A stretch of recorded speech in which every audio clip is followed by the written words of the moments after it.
바울은 이 고린도후서 1장 3절에서 모든 위로의 하나님을 얘기하면서 그 앞에 뭘 얘기하죠? 우리 주 예수 그리스도 하나님이요 모든 자비의 아버지라는 표현을 써요. 하나님은 자비하시기에 우리를 위로하시기를 원한다. 위로하시는 분이다 하는 거죠. 하나님은 자비하심 안에서 나를 위로하신다. 하나님은 긍휼히 여김 속에서 나를 위로하신다. 하나님은 나의 당하는 일에 대해서 정죄하거나 손가락질하지 않으신다 하는 거죠. 예를 들면 이런 거죠. 예수님이 비유처럼 여리고로 가는 길에서 강도를 만났어요. 제사장이 지나가요. 그죠? 지나가다가 저 사람 뭐 하는 거야? 구주의 강도 만날 길 가가지고 저런 일을 당하는 거야. 안 가면 됐지. 가지 말아야지. 위험한 길은 다니지 말아야지. 험한 길은 다니지 말아야지. 자기 몸을 자기가 보호해야지. 자기 몸을 자기가 건사해야지. 왜 위험한 길을 가다가 강도를 만난 거야? 이런 식으로 하지 않는다는 거죠. 때론 우리의 판단이나 고의적이지 않지만, 의도적이지 않지만, 계획적이지 않지만 우리의 한계성과 우리의 부족함에 의해서 우리가 실수할 수 있고 잘못된 길을 걸어갈 수 있고 선택할 수 있다는 얘기죠. 그런데 여러분, 아버지는 자비의 아버지시라는 거죠. 아멘입니까? 자, 이런 얘기는 우리가 탕자와 비유해서도 정확하게 알 수 있어요. 탕자가 아버지에게 여러분 유산을 나눠달라고 그래요. 그리고 여러분 아버지 그 유산을 며칠 안 돼서 다 팔아가지고 정리해가지고 돈을 챙겨가지고 여러분 아버지를 떠나서 나갑니다. 그리고 그가 돈이 있을 때는 여러분 그냥 호랑방탕하게 살 수 있죠. 그런데 돈 떨어지고 여러분 없어지게 되니까 아무도 그를 여러분 사람 취급 안 하는 거야.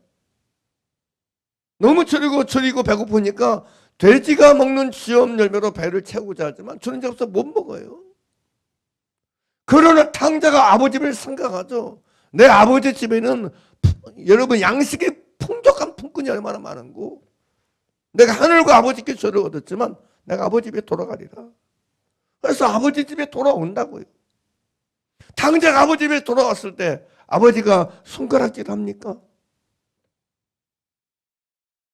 너 그럴 줄 알았다. 너 그럴 줄 알았어.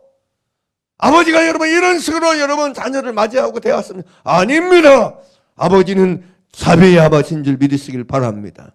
할렐루야. 이거 여러분 잊으면 안 돼요. 오히려 아버지는 자비의 아버지시기에 그를 환대하고 영접하고 여러분 맨발로 달려나와 그를 목을 안고 어금 맞고 여러분 그를 환영하고 환대합니다. 가락지 끼고 신발 신기고 잔치합니다. 옷을 입히고. 여러분은 아셔야 돼요. 여러분이 하나님을 아버지라 부르잖아요.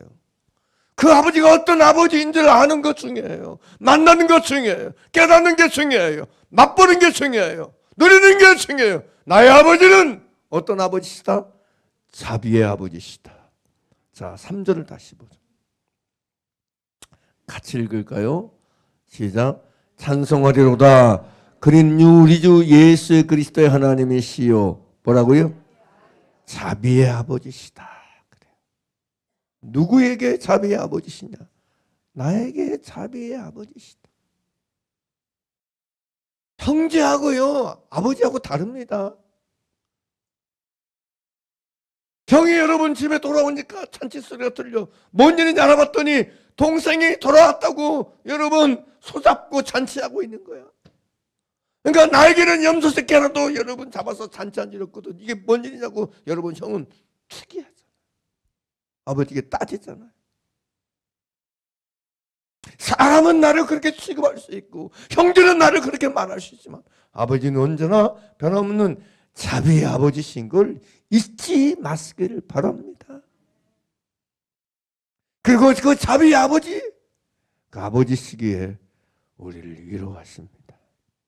그 자비하심 속에서 우리를 위로하신다는 걸 바울은 지금 이 3절에서 분명하게 말하고 있다는 사실이죠. 그리고 4절에서 또 얘기해요. 4절에서 우리의 모든 환난 중에서 우리를 위로하신다라는 표현을 써요. 우리의 모든 환난 중에서 누구를 위로한다? 우리를 위로한다. 우리는 자꾸 생각해요. 여기 우리의 모든 환난을 뭐라고 표현하고 있죠? 우리의 모든 환난을 4절에서는 우리의 모든 환난이라고 표현해요. 근데 5절에서는 뭐라고 표현하죠? 5절에서 읽어볼래요? 그리스도의 고난이라는 표현을 써요. 바울은 여러분 4절에서는 우리의 모든 환난을 이라고 표현하는데 이 우리의 모든 환난을 고통들 괴로움을 5절에서는 그리스도의 고난이라는 표현을 써요. 무슨 얘기예요? 내가 그리스도인으로서 예수를 믿기 때문에 내가 하나님의 자녀이기 때문에 당하는 모든 고난을 말해요. 그리스도인에 당하는 모든 고난을 성경은 그리스도의 고난이라고 표현해요. 예수 믿는 사람들이 당하는 모든 고난과 환난에 대해서 성경은 그리스도의 고난이라고 말해요. 네, 여러분 생각해 보세요.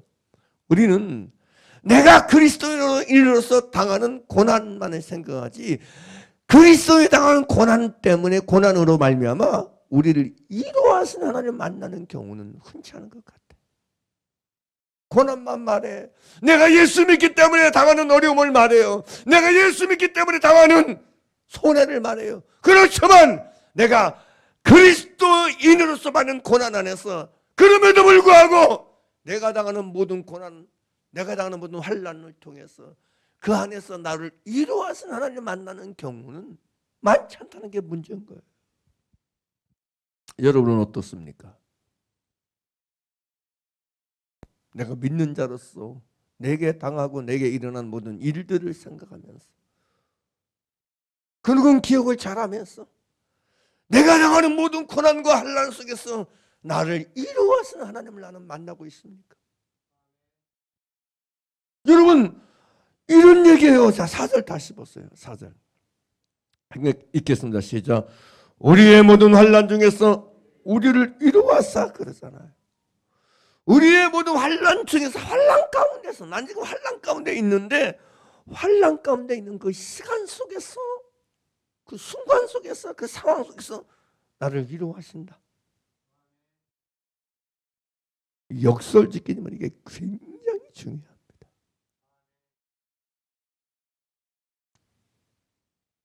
바울은 이제 그 얘기하고 있는 거예요. 우리는 우리에 당하는 환난 이 안에서 환난 속에서 환난 가운데서 위로를 만나고 산다.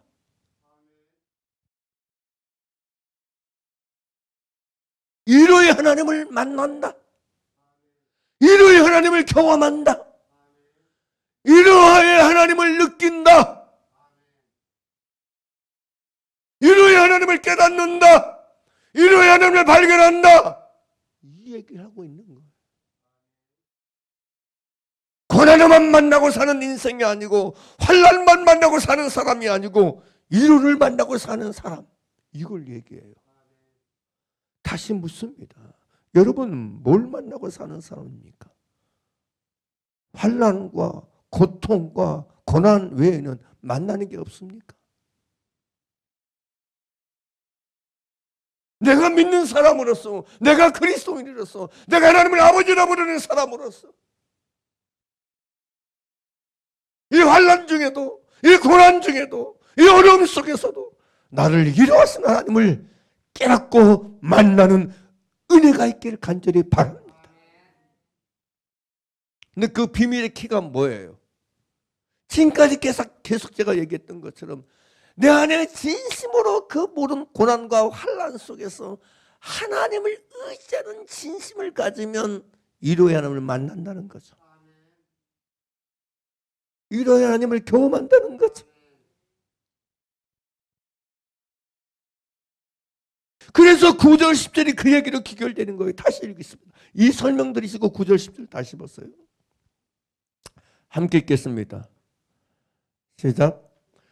우리는 우리 자신이 사형 선고를 받은 줄 알았으니 이는 우리로 자기를 의지하지 말고 오직 죽은 자를 다시 살리시는 하나님만 의지하게 하십니다. 그래요? 그러면서 여러분 10절에서 뭐라고 그래요? 그 아이같이 큰 사망에서 우리를 뭐 했고? 건지셨다 그래요. 건지셨다. 나에 당하는 모든 환난 속에서 고난 속에서 나를 건지셨다. 건지시는 하나님을 내가 경험하고 만났다. 위로의 하나님을 경험하고 체험했다. 이 얘기를 하고 있는 거예요. 다시 묻습니다. 여러분은 어떻게 신앙생활하고 있어요? 어떤 차원의 믿음 생활을 하고 계십니까? 내 삶에 있는 모든 어려움과 내 삶에 있는 모든 힘든 일들 속에서, 고통 속에서, 괴로움 속에서, 그 가운데서 나를 위로하는 사람을 만나고 계십니까? 발견하고 계십니까? 깨닫고 계십니까? 느끼고 계십니까? 이 열쇠가 뭐냐? 이 키가 뭐냐? 이 방법이 뭐냐? 내 안에 하나님을 의지하는 진심이 있으면, 하나님을 의지하는 마음을 가지고 살면 우리는 그 속에서 위로의 하나님을 만나게 될 줄 믿습니다.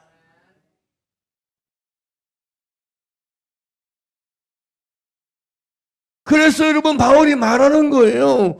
우리가 아는 것처럼 여러분 천사 사람들에게 구경거리가 되고 여러분 세상에 더럽고 만물의 찌개기가 되는 그 상황에서도 여러분 그들은 환난 앞에 무릎 꿇지 않았다고요.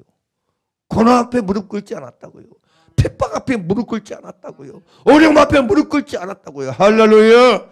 왜냐하면 그 모든 가운데서 나를 위로요 하시는 하나님을 만났기 때문에, 위로하시는 하나님을 그들이 알고 있기 때문에, 느끼고 있기 때문에, 경험하고 있기 때문에 그 위로 안에서 그 모든 걸 이겨내고 그 모든 걸 감당해내는 걸 믿으시기 바랍니다. 할렐루야. 주님 나에게도 위로의 하나님을 만나는 이 길을 걷게 하여 주시옵소서. 예수 믿는다 하면서 그냥 내 안에 내 삶에 일어난 어려움과 고통과 힘든 것만 만나고 사는 자가 되지 말게 하시고 내 인생의 모든 일들 속에서 모든 자비의 하나님 나에게 자비를 행하시고 나를 자비롭게 여기시고 자비롭게 대우하시는 하나님 안에서 나를 위로하시는 하나님을 깨닫는 우리가 되게 봐 주시옵소서. 발견하는 우리가 되게 하여 주시옵소서. 할렐루야. 아셔야 돼요. 우리는 누가 나를 위로하고 있는가를 만나야 돼. 나를 위로하는 이가 누군가를 느껴야 돼. 나를 위로하는 이는 사람이 아닙니다. 나를 위로하려는 인간이 아닙니다. 인생이 아닙니다.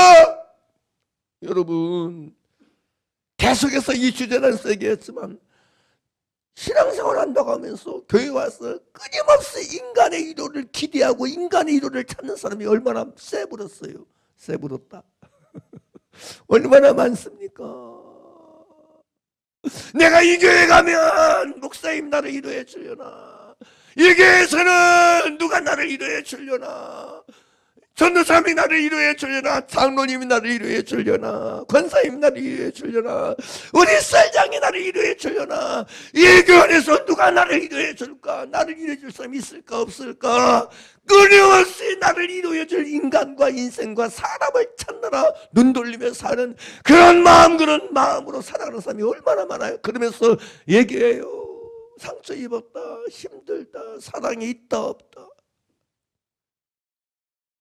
끊임없이 속에서 나를 위로해 줄 사람을 찾아 헤매며 방황하는 영혼들이 얼마나 많습니까? 얼마나 많아요. 우리는 여러분 사람의 위로를 내가 받지 못하는 걸 느낄 때마다 우리는 깨달아야 돼요. 나를 위로해 주지 않는 사람을 원망하고 사람을 불평할 것이 아니고, 내가 사람의 위로를 기대하고 사네. 내가 사람의 위로를 찾고 살고 있네. 이런 나를 만나야지. 사람의 위로를 기다리고 사람의 위로를 바라보고 사람의 위로에 목마른 상태 살고 있는 나를 깨달아야지. 돌이켜 하나님의 위로를 기대하고 하나님의 위로를 찾는 사람으로 내 태도를 바꾸셔야지. 내 중심을 바꾸셔야지. 내 마음을 돌이키시기를 주의 이름으로 축원합니다. 이게 정말 중요합니다. 이게 정말 중요해요. 제가 10주간 내내 모든 일을 하나님을 지금 얘기하고 있는데 10주간 내내 속에서 여러분 안에서 이게 변화가 안 됐다면, 이게 돌이켜지지 않았다면 누가 문제가 있는가? 여전히 10주일 전이나 지금까지도 여전히 사람의 위로를 찾고 사람의 위로를 목말라고 사람의 위로를 기대하는 마음을, 이 마음이 돌이켜지지 않았다면, 이 마음이 고쳐지지 않았다면 안 되잖아요.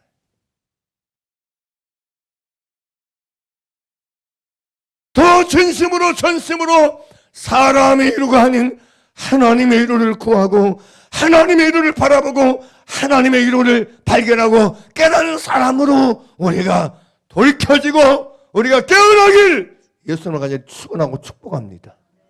아멘입니까? 이게 대단히 중요합니다, 여러분. 네? 원리가 그렇습니다. 원리가 여기 4절 다시 보십시다. 4절. 그냥 성경 그대로 보자고요. 자, 읽어보세요. 4절을 시작. 우리의 모든 환난 중에서 우리를 위로하사 우리로 하여금 하나님께 받는 위로를 말해요. 자, 우리의 모든 환난 중에서 우리를 위로하사, 이 위로가 누구의 위로예요? 하나님께 받는 위로죠. 그리고 우리로 하여금 하나님께 받는 위로로서 모든 환난 중에 있는 자들 뭐예요? 능히 위로하게 하신다. 인간의 위로예요? 하나님께 받는 하나님의 위로예요. 하나님의 위로예요. 자, 보세요. 내가 하나님께 받는 위로를 가지고 만나고 깨닫고 살아야 내가 그 하나님께 받는 위로를 누군가에게 전달시켜줘서 그도 하나님께 받는 위로를 느끼고 깨닫고 발견하고 살아갈 수 있게 한 줄 믿습니다. 할렐루야! 내가 남편을 내 위로 가지고 위로해 주는 게 아니야. 육신적인 내 위로로 위로하는 게 아니야.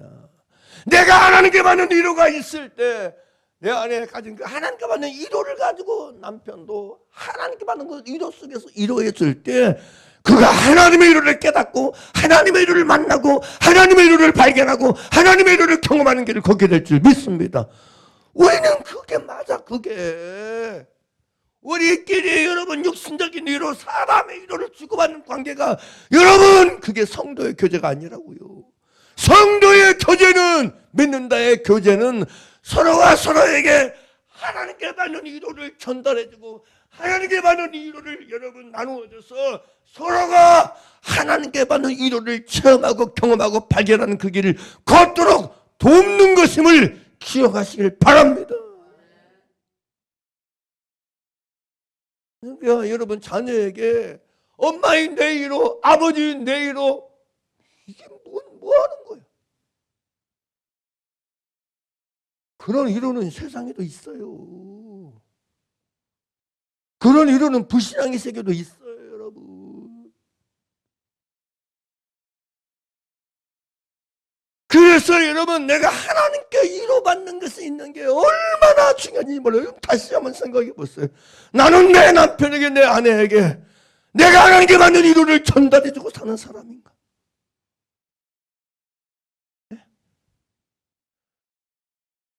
그래서 나의 남편이 나의 아내가 하나님께 받는 위로 속에서 여러분 살게 하고 있는가? 그리고 나의 아내가 나의 남편이 하나님께 받는 그 위로 가운데 자녀에게도 아들에게도 딸에게도 하나님께 받는 위로를 발견하고 깨닫도록 돕는 사람인가?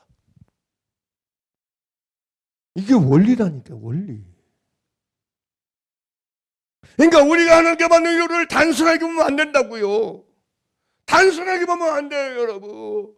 우리가 모든 사람에게 하나님께 받는 위로를 전달해주고 그로 하여금 발견하고 깨닫도록 도와주는 역할을 해야지. 장로님이 즐거우면 얼마나 예뻐. 혼자가. 그늘 중요한 게 할아버지의 위로. 그 차원이 아니고 내가 하나님께 받는 위로를 전달해주고 느끼게 해줄 때 그가 하나님께 받는 위로를 발견하고 깨달으며 그 하나님께 받는 위로 속에서 살아갈 수 있다고. 이게 원리라고, 원리. 믿는 자의 위로는 이 차원의 위로라고요. 근데 우리는 너무나 오랜 시간 동안 사람에게 받는 위로에 너무 꽂혀져 있는 것 같아요. 인간적인 위로에 너무 꽂혀져 있는 것 같아요. 그래서 하나님께 받는 위로를 자랑하고 하나님께 받는 위로를 노래하고 하나님께 받는 위로를 말하고 여러분 자랑하는 이 부분이 너무 약해, 너무 부족해.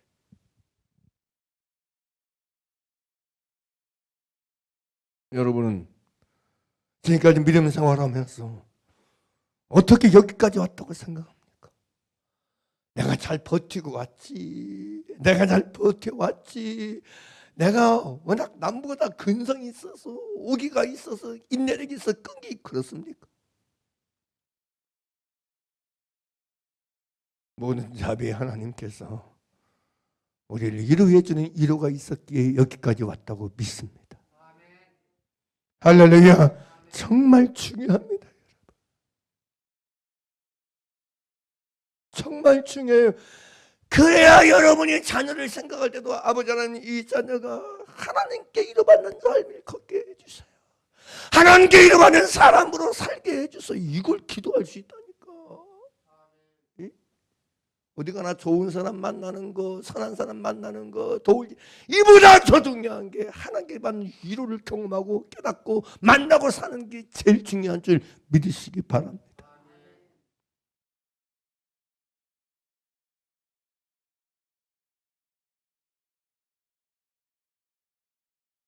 우리는 누군가에게 위로받기를 바라고 원하기만 할 뿐 정작 하나님께 받는 위로를 여러분 깨닫고 누리는 이 세계에 우리가 눈을 열지 않고 마음을 열지 않는 부분이 너무 많은 것 같아요.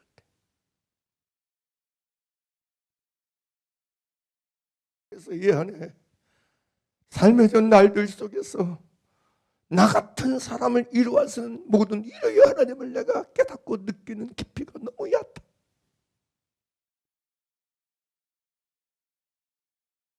진짜 모든 자비 하나님은 나를 위로해 주신다는 걸 내가 알아야 돼. 내가 깨달아야 돼. 내가 만나야 돼. 내가 발견해야 돼. 내가 느껴야 됩니다. 이 하나님께 받는 위로가 저와 여러분 있기를 주의 이름으로 축원합니다. 다시 4절 보겠습니다. 이 성경을 이렇게 보면 끝이 없어요. 자 보세요. 함께 읽어보세요. 자 4절을 같이 읽자고요. 우리의 모든 환난 중에서 우리를 위로하사 우리로 하여금 하나님께 뭔 위로요? 받는 현재 진행형입니다. 현재형. 과거에 받는 위로를 말하지 않아요. 받은 은혜, 미래적으로 받을 은혜 말하지 않아요. 받는 위로라고 얘기해요. 따라서 받는 위로. 현재형의 위로를 말해요. 현재형의 위로를 말해요. 현재형. 받은 은혜를 말하는 게 위로를 말하는 게 아니고 받을 위로를 말하는 게 아니고 받는 위로라는 표현에서 받는 위로, 지금 받는 위로가 내게 있다. 할렐루야. 지금 하나님께 받는 위로가 있다는 거예요. 지금 오늘 속에서 이 순간 속에 누구께 하나님께 받는 위로를 그 안에 담고 살아가는 사람이 그리스도인 줄 믿습니다. 부디 여러분 속에 하나님께 받는 위로가 지금 여러분 안에 살아있기를 간절히 바랍니다. 역사하길 바랍니다. 활동하길 바랍니다. 운동하길 바랍니다. 내 안에 하나님께 받는 위로가 역사하고 활동하는 사람, 이게 중요합니다. 스스로가 여러분 생각해 봤으면 좋겠어요. 살펴봤으면 좋겠어요. 나는 이 순간 그리스도 예수 안에서 하나님께 받는 위로가 진짜 있는 사람인가? 이 하나님께 받는 위로를 담고 사는 사람인가? 여러분, 성령님을 보혜사라고 그래요. 보혜사란 뜻 속에는 그 의미도 담겨져 있습니다. 위로자란 뜻도 담겨져 있어요.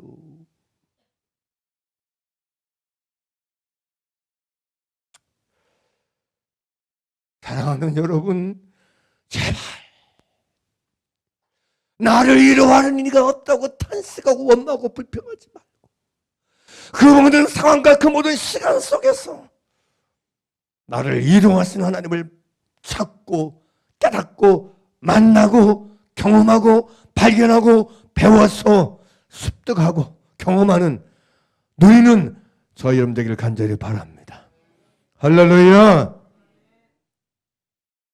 10사람, 100사람, 1000사람, 10,000사람이 여러분을 비난하고 여러분을 모욕하고 여러분을 향해서 손가락질할지라도 자비의 아버지신 하나님은 나를 위로하시는 분인 걸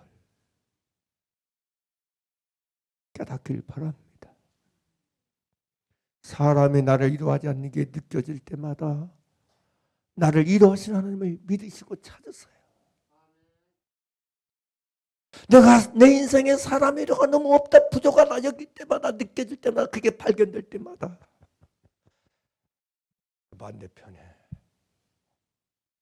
다른 영역에서 위로자로 계시는 하나님 아버지를 찾고 바라오며 의지하는 여러분 되길 바랍니다.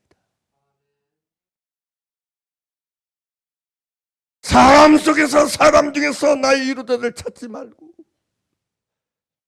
죽은 자들을 다시 살리시며 없는 것을 있는 것까지 부르시는 독생자 예수 그리스도를 나를 살아서 나를 위해서 보내셔서 십자가에 죽게 하신 자비의 아버지의 위로를 바라보시길 바랍니다. 그 위로하심을 경험하고 깨닫는 우리가 되길 바랍니다.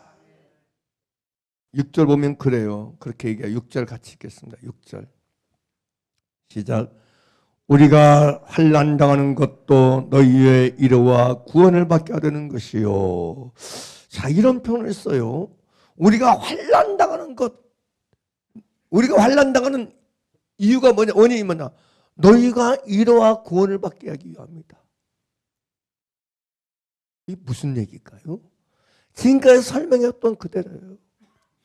내가 환난 당하는 걸 통해서 하나님께 받는 위로를 내가 만나요. 하나님께 받는 위로를 이 안에 간직한 사람이에요. 그래서 이 속에 하나님께 받는 위로가 있어. 아멘입니까? 환난 당하는 걸 통해서 하나님께 받는 위로를 이 안에 품고 이 안에 하나님께 받는 위로를 담고 사는 사람으로 산다고 내가. 할렐루야. 그래서 이 하나님께 받는 위로를 통해서 너희가 위로와 구원을 받게 한다. 너희를 내가 하나님께 받은 그 위로 가지고 너희를 위로한다는 표현이잖아요. 그리고 그 위로함을 통해서 너희가 뭘 받는다? 위로도 받고 뭘 받는다? 구원을 받는다는 표현을 쓰는 거예요, 여러분. 이게 여러분 굉장히 중요한 의미예요. 내가 환난 당하는 것이요. 그래서 그 환난 속에서 위로받는 사실은요. 하나님은 환난을 통해서 위로를 받고 하나님께 위로를 받고 그 하나님께 받는 위로로 나 아닌 다른 사람을 하나님께 받는 위로로 위로해 주기를 원하세요.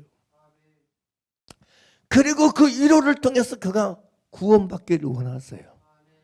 아멘입니까? 이게 하나님께서 그리는 그림이에요. 그래서 내가 누군가를 진짜 위로하고 누군가를 구원받게 되면 반드시 내가 환난 속에서 하나님께 받는 위로가 있는 사람이 돼야 돼요? 안 돼야 돼요? 있는 사람이 돼야 돼요. 사람은요, 자기에게 있는 것만 줄 수 있어요. 없는 건 줄 수 없습니다. 그죠? 그잖아요. 없는 걸 어떻게 줘요?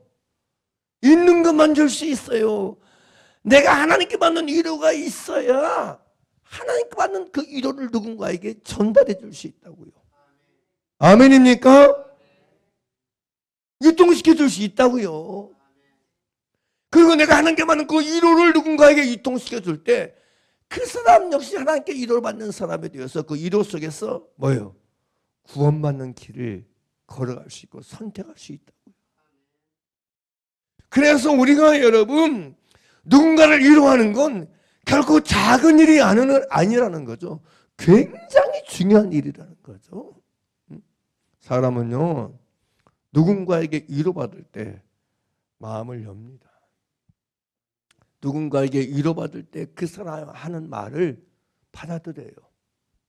받아들입니다. 그 사람의 말을 여러분 들어줘요. 따를 줄 알아요. 우리가 누군가에게 여러분 구원의 길을 안내하고 구원의 복음을 전하려면요 이게 전제가 돼야 돼요. 누군가를 먼저 구원의 복음을 받아들이라고 강요하기 이전에 위로를 전달해 줘야 돼요. 아멘입니까? 이게 굉장히 중요합니다.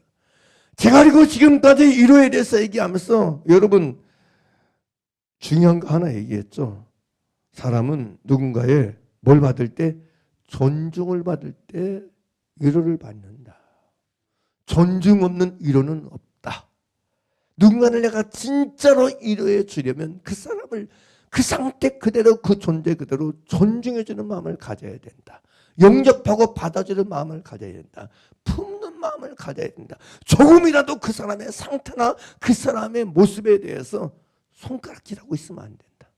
마음에 비판이나 판단하거나 비난하고 있으면 안 된다. 믿습니까? 그 사람의 상태 그대로를 존중해주고 여러분 그대로 영접해주고 환대하는 게 정말 중요하다는 말씀을 드렸어요. 아멘입니까? 이 부분의 말씀을 드렸어요. 의외로 여러분 그리스도 예수 안에서 우리 속에요. 여러분 사람에 대해서 여러분 이 좁아진 마음들이 너무 많아. 이래서 저 사람은 이래서 싫고 이 사람은 저래서 싫고 저 사람은 저래서 싫고 이 사람은 이래서 싫고 우리는 너무 많은 우리 안에 여러분 나름대로 여러분 그물들을 가지고 있어요. 원칙들을 가지고 있어요. 그래서 사람을 품고 받아들이는 게 너무 인색해요. 인색해요. 자기는 영적 사람에게 환영받기를 원하고 사람들이 나를 받아주기를 원하고 사람들이 나를 영접하기 원하고 사람들이 나를 품기 원하면서 정작 자기는 사람을 안 품고 살아. 못 품고 살아. 그러면 안 된다는 거죠. 내가 누군가를 여러분 위로하는 자가 되려면 누군가를 품고 받는 일이 굉장히 중요하다는 거예요. 그래서 우리 안에 조금도 타인을 향해서 업신여기거나 비방하는 마음을 가지면 안 된다. 뭐 이런 것을 쭉 나눴어요. 그러니까 계속해서 그 얘기를 해왔어요. 다음에 여러분 우리가 로마서 12장 1절 보게 되면 그러므로 형제들아 내가 하나님의 모든 자비하심으로 너희를 권하노니 너희 몸을 하나님이 기뻐하시는 거룩한 산제사로 드리라. 이는 너희의 드릴 영적 예배라 그래요. 우리 몸을 하나님이 기뻐하시는 거룩한 산제사로 드리는 삶을 얘기해요. 그러면서 여러 가지 여러분 뭘 얘기하죠? 은사를 말해요. 6절부터 얘기하죠. 우리가 주신 은혜대로 받은 은사가 각각 다르니 예언이면 예언, 다음에 혹 섬기면 섬기는 일로 쭉 얘기해서 8절에 혹 위로하는 사람이 위로하는 일로 쭉 얘기해요. 예언하는 거, 섬기는 거, 가르치는 것, 위로하는 거, 구제하는 것, 다스리는 것, 긍휼을 베푸는 자, 이 부분을 쭉 얘기해요. 그걸 여러분 어디까지 얘기하죠? 8절까지 얘기해요. 그리고 여러분 10장 8절까지 그 얘기하고 9절에서 뭔 얘기하냐면 사랑에는 거짓이 없나니 악을 미워하고 선에 속하라. 그러면서 10절에서 얘기해요. 형제를 사랑하며 서로 우애하고 존경하기를 서로 먼저 하며 이 얘기 쭉 하면서 뭐 16절에 서로 마음을 같이 하며 또 아무개도 악을 악으로 갚지 말고 모든 선한 일을 도모하라. 17절 18절 할 수 있거든 너희로서는 모든 사람으로 화목하라. 21절 우리가 잘하는 대로 악에게 지지 말고 서로 악을 이기라 그래요. 우리가 여러분 서로도 악을 이길 방법이 뭐냐? 서로가 서로를 여러분 의해하면서 존경하기를 서로 먼저 하는 거예요. 존중하기를 서로 먼저 하는 거예요.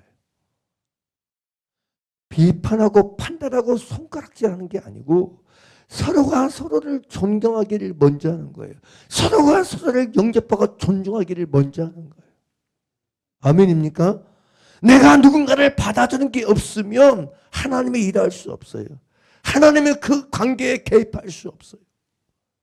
그래서 반드시 우리가 사람이 사람을 향해서 마음을 열고 존중하고 여러분 영접하는 마음을 갖는 거 굉장히 중요합니다.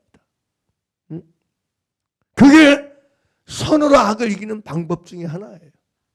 믿습니까?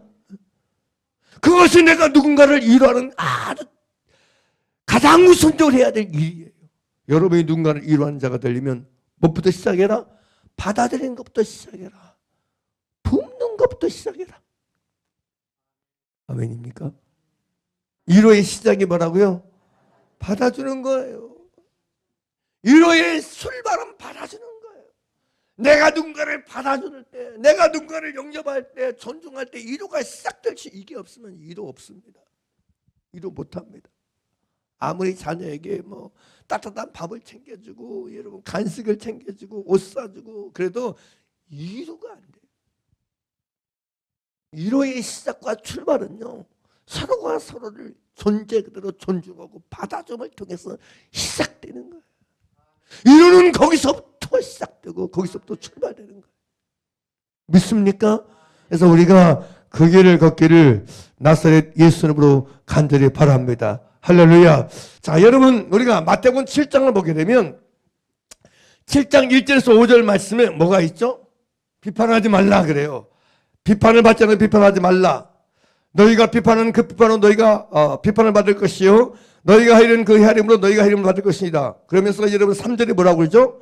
어찌하여 형제의 눈 속에는 티는 보고 내 눈 속에는 들보는 깨닫지 못하느냐. 보라 내 눈 속에 들보가 있는데 어찌하여 내 형제에게 말하기를 나로 내 눈 속에 있는 티를 빼게 하라 하겠느냐. 5절 예식하는 자요. 먼저 내 눈 속에서 뭘 빼어라? 들보를 빼어라. 그 외야 밝히 보고 형제의 눈 속에서 틀을 빼려라. 여기 말한 내 눈 속에 들보는 뭐예요? 문맥 속에서 1절 2절 속에서 보는 여기서 말한 내 눈 속에는 들보는 뭐예요? 비판하는 들보를 말하는 거죠.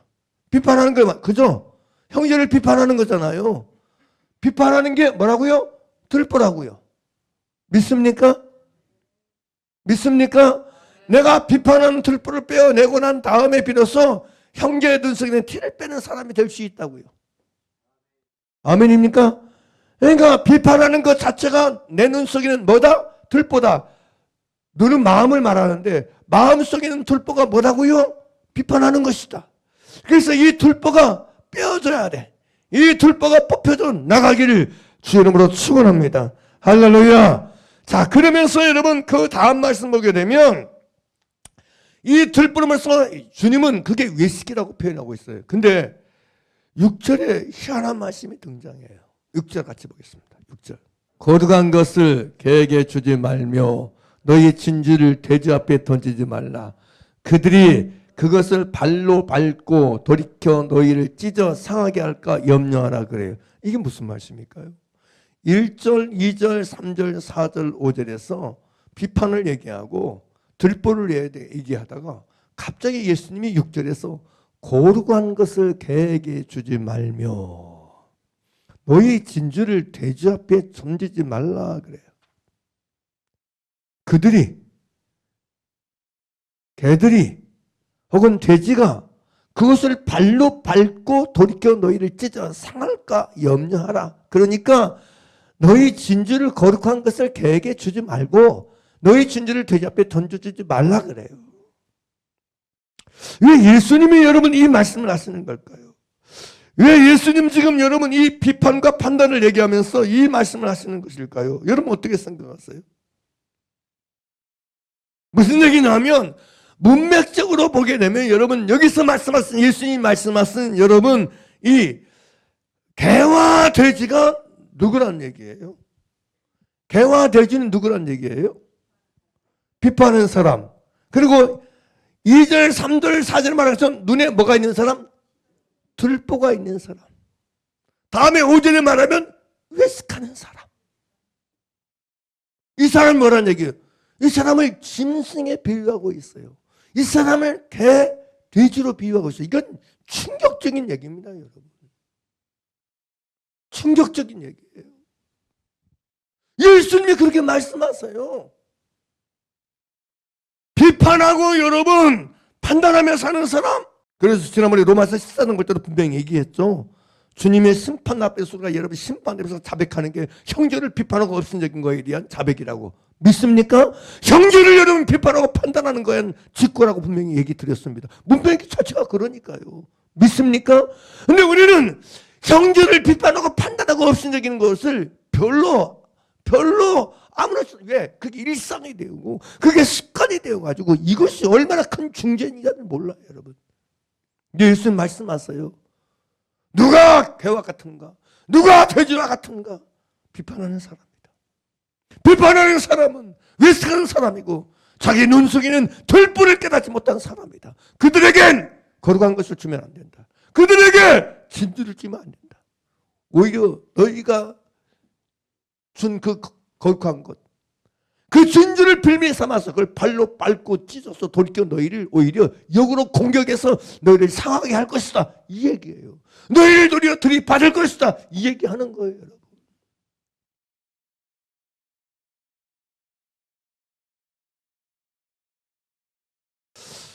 그래서 우리는 이 사세를 통해서 여러분 우리가 진짜 여러분 짐승의 길이 아닌 사람의 길을 걷는 게 얼마나 중요한 걸 깨달아요. 성경은 얘기합니다. 시편 49편 20절에서 존귀에 처하나 깨닫지 못하는 자는 멸망하는 짐승 같다 그래요. 존귀에 있지만 깨닫지 못하는 사람은 멸망하는 짐승 같다. 그런데 여러분 시편 16편 3절에서는 땅에 있는 성도는 존귀한 자들이니 나의 모든 즐거움이 그들에게 있다 그래요. 땅에 있는 성도가 존귀한 사람이래요, 여러분. 그러면 땅에 있는 성도는 여러분 짐승이 되면 안 돼요. 비판하고 판단하는 사람이 되면 안 돼요. 눈에 들보가 있는 사람이 되면 안 돼요. 할렐루야. 예식하는 자가 되면 안 돼요. 믿습니까? 짐승의 길을 걸어가면 안 된다고요. 잠언 20장 11절에서 여러분 솔로몬은 뭐라고 얘기했냐면 개가 그 토한 것을 도로 먹는 것 같이 미련한 자는 그 미련한 것을 거둬 행하는지라. 베드로후서 2장 22절에 또 그런 말씀도 있어요. 참된 속담에 이르기를 개가 그 토하였던 것에 돌아가고 돼지가 씻었다가 더러운 구덩이에 도로 누웠다는 말이 그들에게 응하였다 그래요. 우리는 형제를 비판하고 판단하고 손가락질하는 이런 근성을 이런 모양이라도 버리길 주의 이름으로 축원합니다. 이 싸움을 싸워줘야 돼.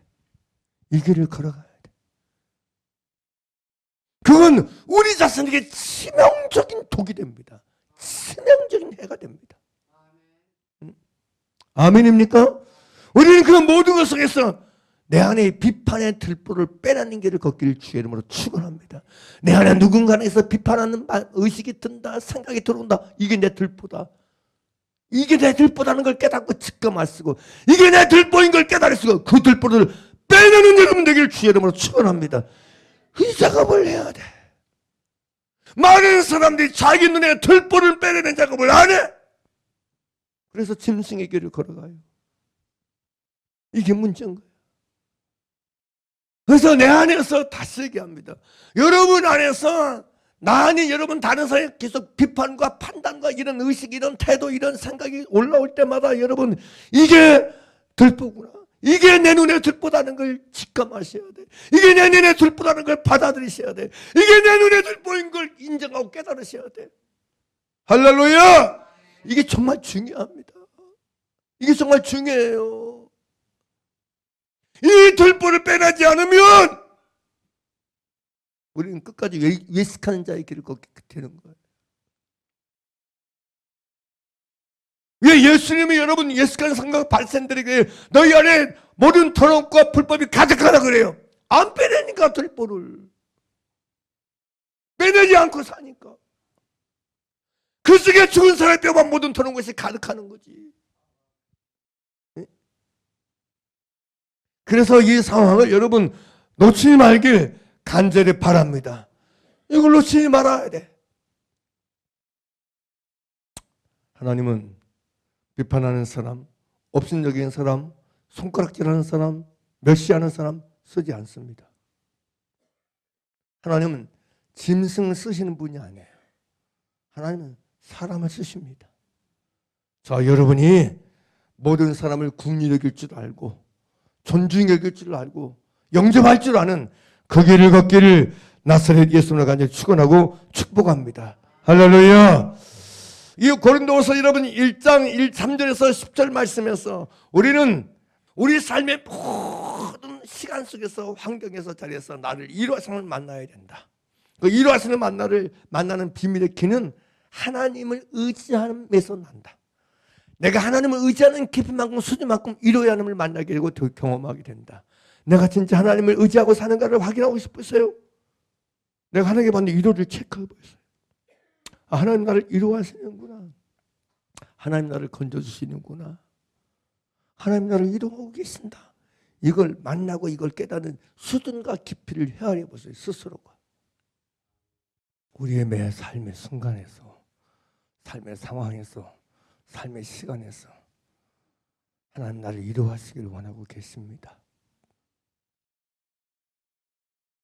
이 진리를 의심하지 말길 바랍니다. 이 말씀을 의심하지 말고 이 말씀을 오해하지 마시고 모든 일을 하나님이 내게 계심을 조금도 의심하지 말고 이 일의 하나님을 바라보고 의지하고 신뢰하고 찾고 부르는 저 여러분 되길 간절히 바랍니다. 그래서 다른 건 몰라도 여러분 속에 여러분 안에 하나님께 받는 위로가 살아있는 사람 되길 바랍니다. 뭐 지금도 기도해요. 여러분 한 사람 한 사람의 존재와 삶에 대해서 그 누가 완전하게 여러분 볼 수 있고 알 수 있는 이가 하나님 외에 누가 있겠습니까? 여러분 정서라든지 여러분 상황이라든지 여러분 마음 상태, 의식의 상태에 대해서 퍼펙트하고 완벽하게 아실 일은 하나님 외에는 없는 줄 믿습니다. 그래서 진짜 여러분을 완벽하게 이루어하신 이가 하나님이신 거예요. 주님이신 거예요. 그러므로 저와 여러분이 하나님께 받는 위로를 깨닫고 만나고 맛보는데 가치를 두고 의미를 두며 살길 바랍니다. 매일 속에서 하나님 나를 위로하고 계심을 깨달으셔야 돼. 발견하셔야 돼. 만나셔야 돼. 아멘입니까? 하나님은 위로자로 계시다. 하나님은 나를 위로하시는 아버지시다. 위로하시는 하나님이시다. 이걸 언제 어디서니 공포하고 시인하고 선포하고 여러분 살아가는 저 여러분 되기를 간절히 바랍니다. 그러므로 나를 위로할 자가 없다는 여러분 원망과 불만을 깨트려 버리시고 사람 중에는 나를 위로할 리가 없을지라도 하나님은 나를 위로하신다는 사실을 말하고 고백하는 여러분 되기를 바랍니다. 시인하는 여러분 되기를 바랍니다. 그래서 그 위로의 하나님을 말미암아 하나님께 받는 위로를 통해서 인생에서 일어나는 모든 환난과 고난과 고통들을 이겨내고 감당해내고 견뎌내고 버텨내서 주님과 함께 인생의 남은 날들을 살아가는 저 여러분들 모두가 되길 나사렛 예수 이름으로 간절히 축복하고 축복합니다. 할렐루야.